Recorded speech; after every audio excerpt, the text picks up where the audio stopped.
at the Smart Driving Car Summit in lovely Princeton. We're with Senator Brandis of Florida. State Senator, you've been a leader in terms of developing rules in Florida for autonomous stuff, autonomous vehicles, whether those are delivering bits or bottoms or whatever. You spoke here. One of the things I wanted to touch upon was from last year's Smart Driving Car Summit, where you mentioned one of the challenges you guys found as you're iterating was just certain delivery vehicles couldn't drive on roads at a certain speed. Do you want to talk to that for a moment? So there's certain vehicles that deliver not passengers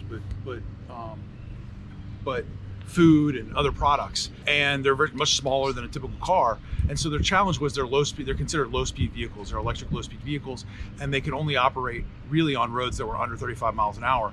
But some of the places they were picking up were on faster speed roads. So what we did was we allowed them to operate on those higher speed roads for up to a mile and then turn off onto a lower speed road. Or if they can work with the local jurisdiction, they can operate for a longer run. But we thought that was the right solution, and at least in the interim, I think that's a great short-term solution that allows them to get up and running and provides them a reasonable area by which they can operate in. Well, in that reasonable area, that's an important thing, because it seems like in some of these places, that highway can be a real barrier. Sure.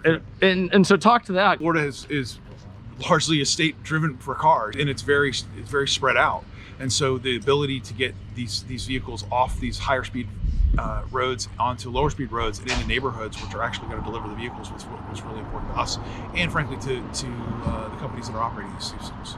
And I've walked a lot of the streets of Florida, and I've seen that it literally you can take a long walk to get very little short distance. Yeah. So it seems like mobility and getting access to mobility is important. And you talked about that as far as the practical of, how do you solve problems today? Yeah, I think that's the key. Is like let's solve the existing problems that we have right now, recognizing technology will help us out in the future to solve these problems, maybe in a slightly different way. But we have the technology now through rideshare and other mechanisms to solve many of these problems today. Really, it's how do we creatively think about the solutions and utilize an incentive model to incentivize people to use one option versus the other.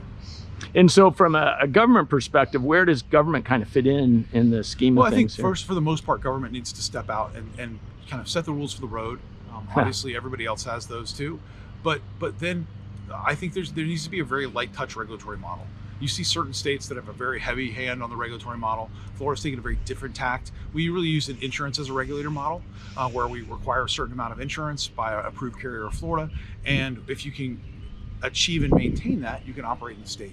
We don't have special licensing, we don't have special reporting, we don't have any of these other requirements that many other states have, and that's why Florida's so attractive to so many companies, and that's why we see so many deployments looking to operate in Florida. One, it doesn't snow. Two, we have a great regulatory environment. Three, we have 22 million people and 150 million tourists. So there's plenty of density in order to generate the revenue necessary to make these rides profitable. And I imagine with the senior population, you have a lot of demand too. Absolutely, huge demand. And that's another area where I think there's going to see incredible growth. We were finding a couple of years ago with our current mechanism for delivering seniors to doctor's appointments and other things, we were to the grocery store, we were paying more for the taxi driver to drive them than the physician was making. And so we worked with the rideshare companies in order to create a paratransit operation, and we saved the state tens of millions of dollars just by implementing a transit ridership through the rideshare systems. And that type of thing will only be accelerated once self-driving comes online, and we can get more of that. And I suppose what you're allowing in the state of Florida is this iteration process, right? Yeah, listen, it's not going to happen in a day, but we just need to maximize our options. And that's what I think that's my one big takeaway from a lot of this is when you don't know what lies around the corner, what you should do is focus on maximizing your options. Slow down, don't overregulate, and maximize your options so the companies can operate. Well, and speaking of seeing around the corner, I want to take you back 20 years because I appreciate your service where you saw the real need for this initially. Yeah, when I was a soldier in Iraq, I was leading convoys throughout the country and getting shot at and ordered and IED'd. And one of the things that would have made our lives radically better for us not to have been in those vehicles, having those things happen to us.